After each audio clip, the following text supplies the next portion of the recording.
में आज हमारे साथ होंगे इंटरनेशनल जेमोलॉजिकल इंस्टीट्यूट इंडिया के मैनेजमेंट, जिनका आईपीओ खुला हुआ है। आपको एक कंपनी के बारे में बता भी दे, जहां पे 1999 में बनी कंपनी का primary business diamond, lab grown diamond से जुड़े हुए ज्वेलरी और कलर्ड स्टोन के सर्टिफिकेशन का है, जहां पे 30 सितंबर 2024 तक आईजीआई में के 10 देशों में 7,500 से ज़्यादा कस्टमर्स थे। उनकी बात करें तो कंपनी एजुकेशनल प्रोग्राम भी चलाती है, और अगर इस आईपीओ को देखें तो इस आईपीओ में पैसा लगाने की आखिरी तारीख 17 दिसंबर तक है। एक ये मिक्स्ड आईपीओ है जहां पर फ्रेश इशू भी है, साथ ही कुछ एक एग्जिस्टिंग प्रमोटर्स भी बिकवाली कर रहे हैं। इस आईपीओ के लाने के पीछे का मकसद क्या है, इस फंड का वो कहां इस्तेमाल करेंगे, और विदेशों में कारोबार को मजबूती देने के लिए किन सब्सिडरीज के अधिग्रहण की कंपनी की योजना है, इन तमाम बातों पर चर्चा के लिए हमारे साथ कंपनी के एमडी और सीईओ थॉमस प्रिंटर जुड़ चुके हैं। बहुत बहुत स्वागत है सर आपका इटिना स्वदेश पे। शुक्रिया अपना समय देने के लिए। सबसे पहले तो हमें यही बताइए कि देखिए, कंपनी के कारोबार साथ ही फाइनेंशियल्स को देखें तो काफ़ी इंटरेस्टिंग है, बट ये जो आप रकम जुटा रहे हैं इस कंपनी से, उसका इस आईपीओ से, माफ़ कीजिएगा, उसका इस्तेमाल कंपनी कहाँ करेगी? इस फ्रेश इशू के मकसद क्या है? Thank you, Shushri, for allowing us on the air.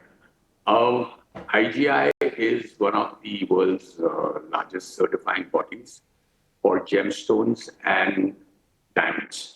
You know, today, it's critical to identify the origin of the diamond, whether it is earth mined or laboratory grown. Now, IGI certifies both. Both are exactly the same. Both are diamonds. You know? So what happens is we want to go.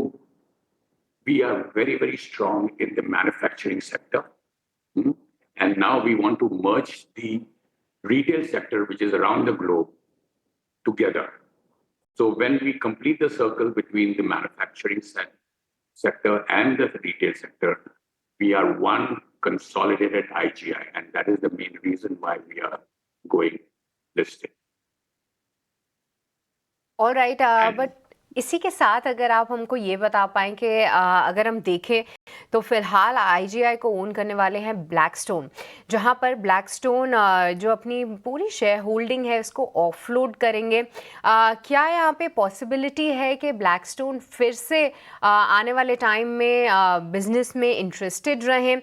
साथ ही आने वाले time में किस तरीके से आप देख रहे हैं कंपनी के ग्रोथ प्रॉस्पेक्ट्स, क्या कुछ रहेगी स्ट्रैटेजी ग्रोथ के फ्रंट पे, उसके बारे में कुछ बताएंगे? Ishwar is with me. He's the CFO. Ishwar, can you answer this? बिल्कुल. Yeah. From the technical, financial point of view. Thanks, Shushri. Yeah. So as Temas did mention, in terms of the objective of getting making this acquisition for IGI India is to ensure that we become the holding company for the entire group. So while India की strength है पूरी manufacturing and polishing में, जबकि US and Belgium markets are very strong from a retail standpoint, with over 50% of the world's market for as far as retail is concerned वो US में है। तो इसलिए हम लोग चाह रहे हैं कि इंडिया एक्विजिशन कर ले, ताकि इंडिया की strength can get combined with the strength of the retail in Belgium and US. तो अभी आप जो थेमास सर भी बता रहे थे कि in terms of the strength that is happening in the industry is driven, the growth that is getting driven by the lab grown segment. So this is a new a new disruptor that has come into this industry, because of which there is a massive growth that the industry is seeing. So most of the lab grown diamond today has been adopted by the US markets. Very soon, with the affordability factor, we expect that very soon the Indian consumers will also will also come into the fray as far as lab grown diamonds are concerned. So we think that we believe that we are in the early stages of this disruption that is happening in the industry, and therefore we expect this growth momentum to also continue over the next 3 to 5 years. Right. हम अपना आपका परिचय करा दें हमारे दर्शकों से। आप सुन रहे थे ईश्वर अय्यर को, जो कंपनी के सीएफओ हैं। ईश्वर, आपका बहुत बहुत स्वागत है। पर ईश्वर, एक और चीज़ हमको बताइए कि देखिए, हम ये समझते हैं कि आपके कई सारे एक्विजिशन के भी प्लान्स हैं अपनी ओवरसीज़ आर्म्स में, जहाँ पर आप प्लान कर रहे हैं कि इनको कंसोलिडेट करते हुए आएंगे एक आर्म के अंदर, साथ ही अपनी सब्सिडरीज जो कि इंडिया और टर्की बिजनेस है उसको कंसोलिडेट करेंगे। तो इसके पीछे का ईश्वर रैशनल क्या है? क्यों सोचती है कंपनी के ये करना बेहतर होगा? किस तरीके की वैल्यू क्रिएशन आप आई कर रहे हैं? जैसे मैंने आपको बताया था कि इंडिया की स्ट्रेंथ आज जो है पूरा मैन्युफैक्चरिंग पे है। और 9 out of 10 diamonds that gets produced globally वो इंडिया में मैन्युफैक्चर होती है, यहाँ पे पॉलिश होती है। जबकि रिटेल मार्केट फिर भी अभी यूएस एंड यूरोप में है। Because हम लोग we've been in this business for over 50 years. We started in Belgium in 1975. We went to the US in 1980. तो हम लोग की strength जो है it is India plus other geographies. तो इसको merge करने से हम लोग ये सोच रहे हैं कि we will have a very good synergy that comes in because of our strength in India in the manufacturing side and the retail side, which is in the US and Europe. So with a combined entity, the strength and the synergy that will come into the organization is going to be tremendous and a value accreditation for the group as a whole. And that is the reason why we think that this restructuring or this acquisition that we are planning is going to be very important for the organization in the next 3 to 5 years. All right.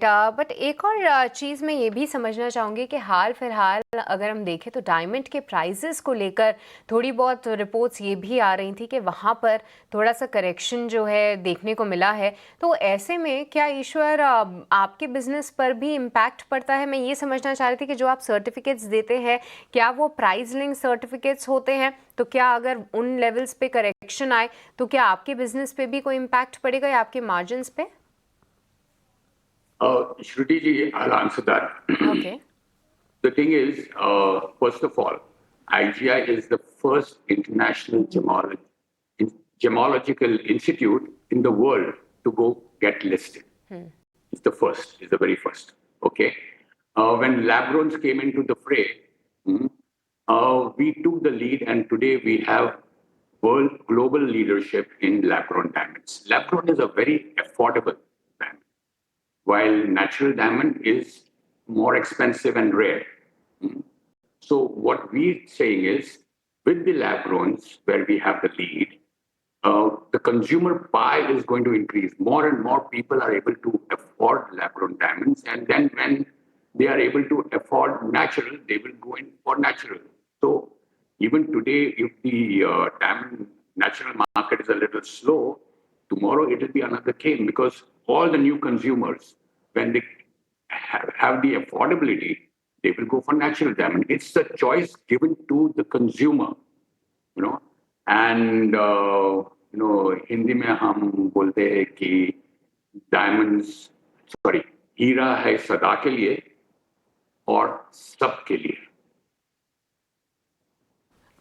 बहुत बहुत शुक्रिया Thomas जी, आपने हिंदी में अपना take देने का try भी किया और बहुत अच्छा लगा आपसे बात करके, चर्चा करके। और ईश्वर जी, आपसे भी, जहाँ पे हमने समझा आपकी कंपनी के कारोबार के बारे में, साथ ही साथ आने वाले टाइम में किस तरीके से आप अपनी मार्केट को ग्रो होते हुए देख रहे हैं और किस तरीके से आपने शिफ्ट किया है फर्स्ट मूवर एडवांटेज लेने के लिए, वो भी काफ़ी सराहनीय है। बहुत बहुत शुक्रिया आज हमारे साथ जुड़ने के लिए। साथ ही all the best for the IPO. कल आखिरी दिन होगा जहां पर आप ये इस आईपीओ में पैसे लगा सकते हैं। पर चलिए अब आगे बढ़ते हैं और हमारे फिर से एक्सपर्ट के पास चलेंगे। और विवेक जी, एक बार आपसे इस पे टेक लेना चाहेंगे। क्या आपने रीच किया है ये आईपीओ को, और क्या इस पे आपकी कोई राय है कि क्या करना चाहिए एज अ रिटेल इन्वेस्टर? तो सृष्टि, पहले तो सॉरी, क्योंकि स्पेसिफिकली इस आईपीओ के बारे में मैं नहीं बोल पाऊंगा बिकॉज इतना स्टडी नहीं किया है। लेकिन ओवरऑल अगर आप सेक्टर की बात करो तो लैब ग्रोन डायमंड अभी एक नेसेंट स्टेज पे है, और मुझे लग रहा है कि यहाँ से आपको मल्टीपल लेवल्स की ग्रोथ देखने को मिलेगी। क्योंकि एक तो चीपर वर्जन, और लेकिन दिखने में एकदम ऑलमोस्ट सिमिलर रहता है, तो इसके लिए इसकी डिमांड लगातार बढ़ रही है। और ऑलरेडी बाजार में 2-4 कंपनी आ गई है जो लिस्टेड स्पेस में काम कर रही है, और वो लोग अच्छा काम कर रहे हैं। तो मैनेजमेंट का लेवल भी मुझे कॉन्फिडेंट साउंड हो रहा था यहाँ पे। तो हो सकता है कि फ्यूचर में आप रियल डायमंड्स के बदले लैब ग्रोन डायमंड्स ही ज्यादा बिकते हुए देखो। तो ये पॉसिबिलिटी है, तो इसके लिए सेक्टर तो बुलिश लग रहा है। राइट, तो सेक्टर पर बुलिश नजरिया जरूर है। बहुत बहुत शुक्रिया विवेक जी, अपना टेक